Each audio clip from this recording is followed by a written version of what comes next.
Good evening, everyone. Welcome to IPMAT by LPT. This channel is dedicated to the preparation of IPMAT, GIPMAT, and other management entrance tests for IPM program. My name is Neelam, and I'm going to be your trainer for vocabulary, for grammar, and for verbal ability questions. So, we have been covering different grammar topics that appeared in previous year papers of IPMAT.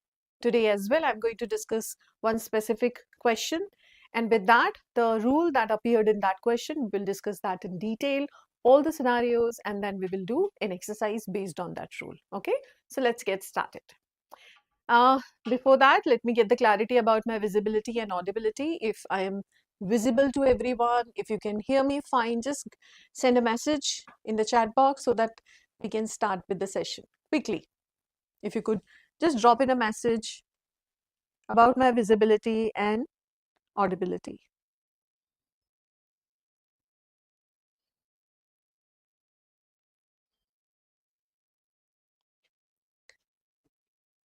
Okay, all right.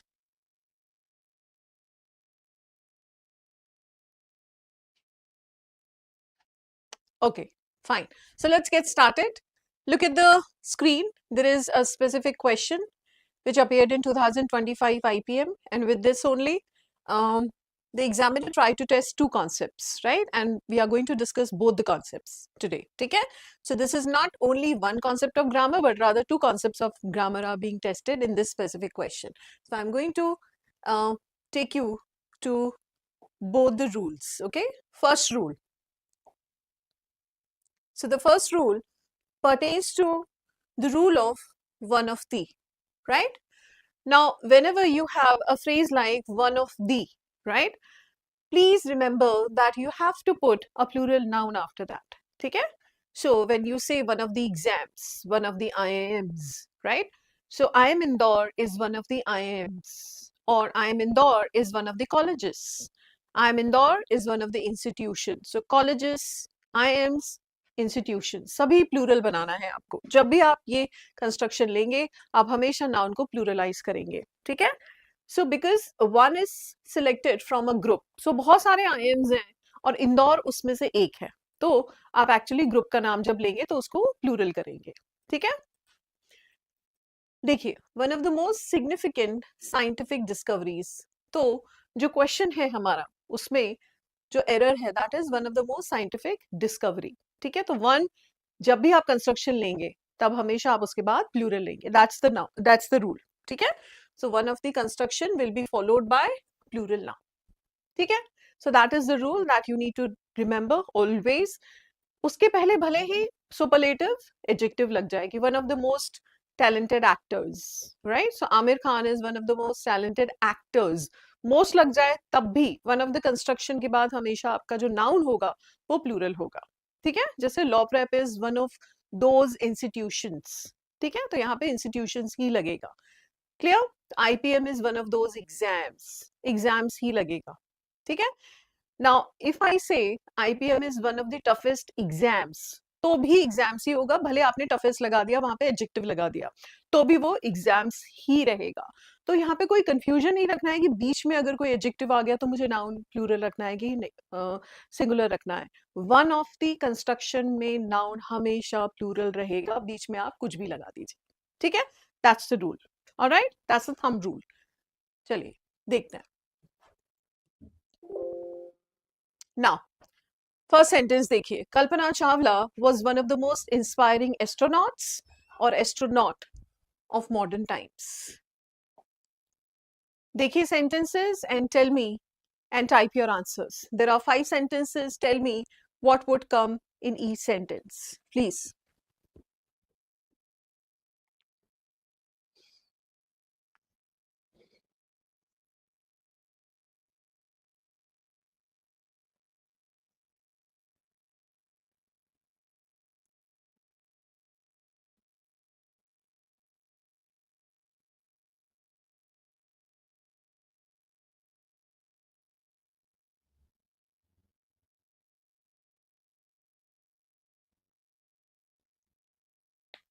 All right.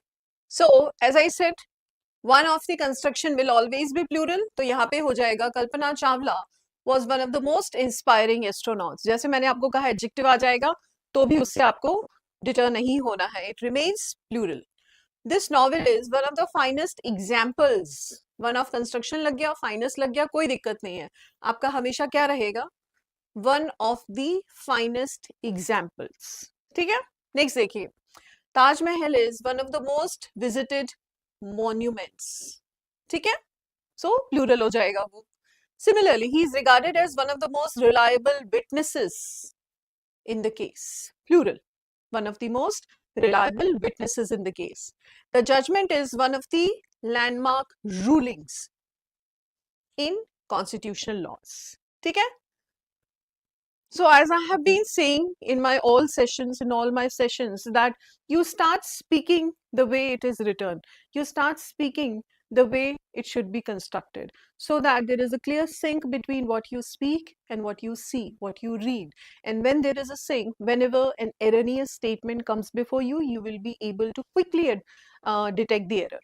ठीक है, तो इसी तरह से 4-5 sentences को बोल लीजिए कि he is one of those friends, Bhopal is one of those cities, IPM is one of those exams, right? So इस तरह से जब आप, या धुरंधर is one of those movies, Ranbir is one of those actors, ठीक है, तो इस तरह से आप 4-5 sentences बोल दीजिए, उसके बाद ऑफ कोर्स पूरा सेंटेंस भी कंप्लीट कीजिए, बस इस कंस्ट्रक्शन को मास्टर कर लीजिए कि वन के साथ वन ऑफ दी के बाद मुझे प्लूरल लाना है। ठीक है, तो जैसे एरर आएगा एकदम, क्योंकि जब आप पढ़ेंगे तो आपको वहां पे प्लूरल चाहिए होगा, सिंगुलर दिखेगा आप एरर को आइडेंटिफाई कर लेंगे। ठीक है, so that was first rule. Now let's understand the another rule that goes with this. ठीक है, जब भी आप ये वर्ब लगाएंगे इस कंस्ट्रक्शन में, वन ऑफ द वाले में, तो वर्ब प्लूरल रहेगी। ठीक है, she is one of the few candidates. अब देखिए यहाँ पे आपका जो सब्जेक्ट है, ये जो क्लॉज है, रिलेटिव क्लॉज हु है, वो जो सब्जेक्ट ले रहा है वो ले रहा है कैंडिडेट्स को।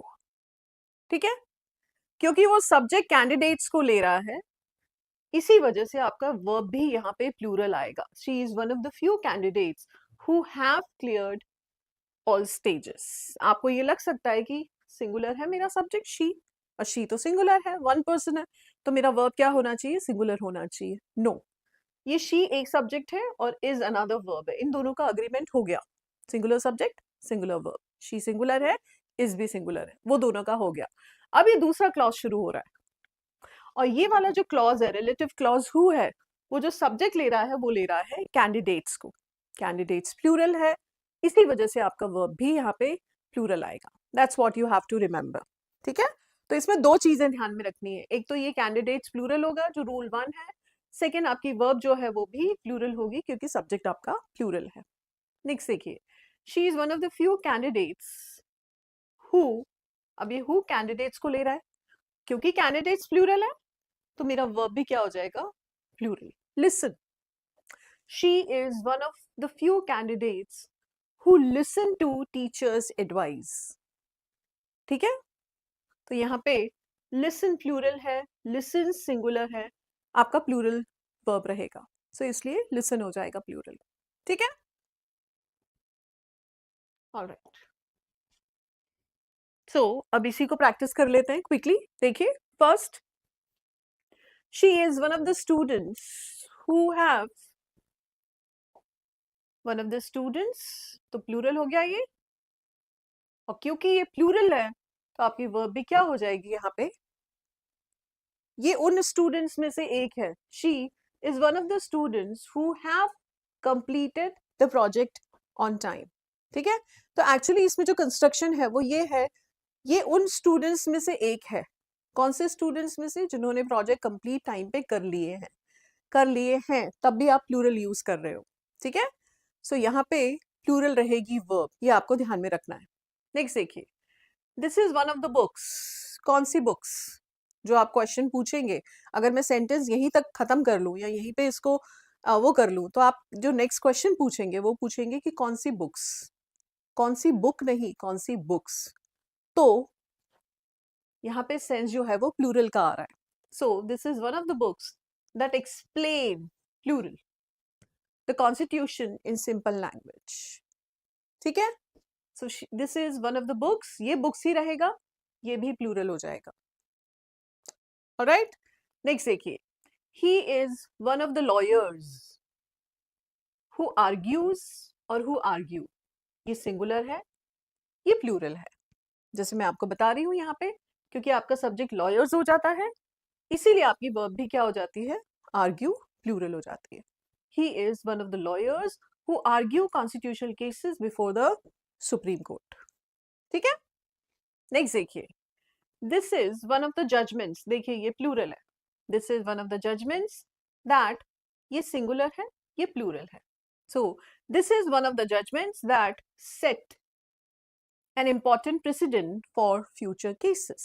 So here in all the verbs we are using plural because our subject is plural. The subject, the noun which is plural. Okay? So in this specific question, this was the rule which was governing the whole concept of grammar. One of the construction is followed by plural noun. Plural noun, इसलिए verb भी आपकी plural होगी, उसके अनुसार नहीं होगी, इस subject के अनुसार होगी। ठीक है, आर वी क्लियर? चलिए, नाउ एक और कंस्ट्रक्शन, जैसे मैंने आपको बताया उस पर्टिकुलर क्वेश्चन जो 2025 में आईपीएम ने दिया है, उसमें दो कॉन्सेप्ट्स टेस्ट हो रहे हैं। एक तो हमने अभी डिस्कस कर लिया, वन ऑफ द वाला रूल। जो नेक्स्ट रूल है that is related to the word regard. ठीक है, नाउ अगर उसमें आपने ध्यान से देखा हो तो रिगार्ड के साथ उसने 4 प्रीपोजिशन यूज किए हैं, 4 वर्ड्स यूज किए हैं रादर, रिगार्ड्स के साथ be, regards like, regard as, regard for. ठीक है, हर ऑप्शन में उसने अलग वर्ड यूज किया है एग्जामिनर ने। ठीक है, so this is also the concept which is being tested besides discovery. So जो रूल है रिगार्ड से रिलेटेड वो ये है कि रिगार्ड के बाद always you will use as a subject. ठीक है, so the rule is regard will be followed by as, the word which is used after regard is as. ठीक है, regard like, regard being, regard for something, anything, right? You put that will make it incorrect. Regard is only and only followed by as. ठीक है, so she is regarded as an expert. ठीक है, तो उसको consider किया जाता है expert, उसको समझा जाता है, वो परसीव किया जाता है एज एन एक्सपर्ट। तो जब भी आपको ऐसा बोलना हो और रिगार्ड यूज करके बोलना हो तो आप हमेशा बोलेंगे रिगार्ड एज। ठीक है, another example, so this discovery is regarded as a milestone. So regarded as. Next, capital punishment was regarded as inhuman and immoral. Regarded as, ऐसा समझा जाता है, ऐसा कंसिडर किया जाता है। ठीक है, तो regard is followed by as. Next देखिए, she is widely regarded as the current leader's natural successor. Regarded as. ठीक है, like AI is regarded as groundbreaking shift, right? Or IM education is regarded as prestigious education in India, regarded as, right? The job of an IAS officer is regarded as very prestigious job, very responsible job. So regarded as, 4-5 sentence बना लीजिए, अपने दिमाग में उसका sink बिठा लीजिए, वो pattern fit हो गया आपके दिमाग में। देन रिगार्ड में अगर कुछ और आएगा, रिगार्ड के जस्ट बाद कुछ भी एग्जामिनर ने रख दिया, आपको पता है कि वो गलती है। ठीक है, 3-4 बार सेंटेंसेस बना लीजिए, जानबूझ के डेलिबरेट एफर्ट करके 2-3 सेंटेंसेस इसके बना लीजिए। तो regard is followed by as. Now एक और यहाँ पे एक थोड़ा सा कैच है, आप ये नहीं बोल सकते I regard him a close friend, आप एज को ओमिट भी नहीं कर सकते। ठीक है, the omission of as will also be erroneous. Omission मतलब आप उसको हटा नहीं सकते, आप ये नहीं बोल सकते कि I regard him a close friend. ठीक है, ये भी गलती हो जाएगी, आपको बोलना है I regard him as a close friend. तो एज ही लगेगा और एज लगेगा भी जरूरी, ये दोनों चीजें ध्यान रखनी है। ठीक है, ये मैं आपको इसलिए बता रही हूँ क्योंकि एक और वर्ड है कंसिडर। ना जब कंसिडर आप लगाते हैं, I consider him a close friend, I consider him to be a close friend, ये दोनों सही हैं। आप कंसिडर के बाद एज, कंसिडर के बाद टू बी और कंसिडर के बाद कुछ नहीं, तीनों चीजें कर सकते हैं। दोनों का मीनिंग सेम होता है, रिगार्ड और कंसिडर दोनों बिल्कुल एक जैसे कॉन्टेक्स्ट में यूज होते हैं, एग्जैक्टली उसी कॉन्टेक्स्ट में जिसमें रिगार्ड यूज होता है कंसिडर भी यूज होता है। ठीक है, जैसे I am education is considered qualitative education. I am education is considered to be qualitative education. I am education is considered as qualitative education. ये तीनों sentences सही हैं। Quality consider के बाद as, to be और कुछ नहीं, तीनों ठीक हैं। लेकिन regard के बाद आप as को हटा नहीं सकते। ये थोड़ी सी बारीकी है, थोड़ा सा subtle point है that I thought I should tell you कि उन्होंने regard पूछा है, वो consider भी पूछ सकते हैं because consider is also very frequently tested in different exams. ठीक है? Although very often the to be or as is left out. ठीक है? So he consider himself an expert. That is also okay. He considers himself to be an expert. That's also okay. He consider himself as an expert. That's also okay. ठीक है, ये सभी बिल्कुल perfect sentences हैं। ठीक है, so they are considered a high risk group. आपने यहाँ पे टू बी भी हटा दिया, एज भी हटा दिया, लेकिन अगर आपने यहाँ पे रिगार्ड लगाया तो रिगार्ड आप हटा नहीं सकते, रिगार्ड के साथ आप एज हटा नहीं सकते, आपको एज लगाना ही है। That's the difference, that's the distinction that I wanted to highlight. ठीक है, so these were two rules which were governing that specific question. One related to regard, second related to one of the principle. ठीक है, अब देखते हैं उस question को। देखिए, and tell me what should be the answer. Among scientists, the discovery of the double helix structure of DNA and the genetic code it incorporates is widely regarded to be. पहली गलती उसने की है, regarded to be. ठीक है, regarded to be नहीं होगा, as we discussed regarded as होना चाहिए। तो with this understanding only you can eliminate all the options and you come to your answer directly as B, just because you know this idiomatic expression. These are also known as idiomatic expression, specific word followed by specific preposition or specific word. ठीक है, ऐसे ही आपको याद करना है। आप उसके अलावा कुछ करेंगे, डिविएट करेंगे तो that's going to amount to a grammatical error. ठीक है, सेकंड देखिए, as one of the most significant discovery, scientific discovery, तो इसने दूसरी गलती क्या की यहाँ पे कि सिर्फ डिस्कवरी को यूज किया, डिस्कवरी सिंगुलर नाउन को यूज किया, that is also erroneous. So important discoveries, इसने प्लूरल यूज किया वन ऑफ द कंस्ट्रक्शन के साथ, रिगार्डेड के साथ एज यूज किया, both the errors are fixed and that is why B is your answer. How easy it becomes to fetch your answer, to come confidently to your answer when you know the concept, when you know the ins and outs of concept. ठीक है, तो regarded is followed by as आपको हटाना नहीं है, consider के बाद आप as हटा सकते हैं, consider के बाद to be भी हटा सकते हैं, regard के साथ नहीं हटा सकते, regarded as। ठीक है, next one of the के बाद आप हमेशा प्लूरल लगाएंगे, नाउन हमेशा प्लूरल लगाएंगे। ठीक है, तो grammar is one of those topics. ठीक है, English is one of those subjects, IPM is one of those courses, I M Indore is one of those colleges. So जो भी आपसे रिलेवेंट हैं, 3-4 ऐसे सेंटेंसेस बना दीजिए। ठीक है, और उसके बाद पूरा सेंटेंस भी करेंगे तो प्लूरल वर्ब, तो I M is one of those colleges which are regarded as prestigious. तो दोनों कॉन्सेप्ट आपके यूज हो गए।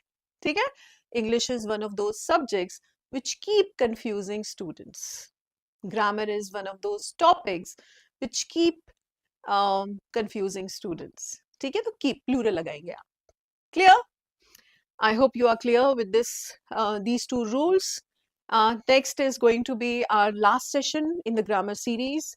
We promised to discuss 20 most important rules for IPM, and I picked up these important rules from previous year papers or previous year questions of IPM only, so that they become relevant for you. And if they have a prototype, whenever the examiner is given to set the paper, they are given the prototype of previous year papers only, like whoever is going to set the paper for 2026 IPM will be given the paper for 2024, 2025, and most of the time they replicate the same level of questions, similar variety of questions, similar difficulty level question. अगर last year किसी ने कोई objection नहीं किया है और last year कोई controversy नहीं हुई पेपर, तो वो समझ लेते हैं कि वो एक सही पेपर है और उस पर कोई controversy नहीं हुई, तो एग्जामिनर को दे देते हैं कि आप इसी के बेसिस पे 3-4 पेपर सेट करके दीजिए, और यूजुअली एग्जामिनर उसी प्रोटोटाइप को फॉलो करते हैं. सो 2024, 2025, 2023 इन तीनों के पेपर से ही मैंने आप लोगों के इस पूरे उसमें डिस्कस किए हैं क्वेश्चंस. आई एम श्योर कि ये रूल्स कहीं ना कहीं आपको फिर से एग्जाम में रिपीट होंगे और ये फिर से टेस्ट होंगे. Alright, so next is going to be the last session on 20 most important rules for grammar, and after that, possibly in January end, we are going to start a new series which is going to be for verbal ability, which is going to be a comprehensive series which is going to discuss all the relevant questions for IPM, including vocab, including reading comprehension. Okay? Thank you so much for being so receptive. Stay tuned on this channel. Keep watching this series as well as other videos for your preparation.